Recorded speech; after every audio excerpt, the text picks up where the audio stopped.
हम मीनू झा प्रणाम करै छी समस्त मिथिलावासी के।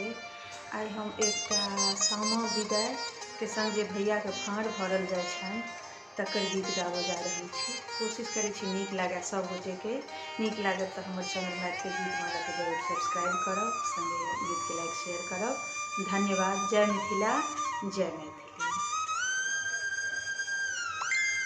उठू उठू यौ भैया अबेर होइया, उठू उठू यौ भैया अबेर होइया।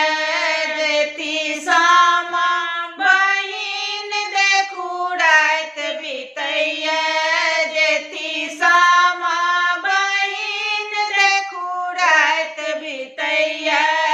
उठू उठू यौ भैया अबेर होइया, उठू उठू यौ भैया अबेर होइया। हम माटी मंगल रच रच के बनल, हम माटी मंगल रच रच के बनल।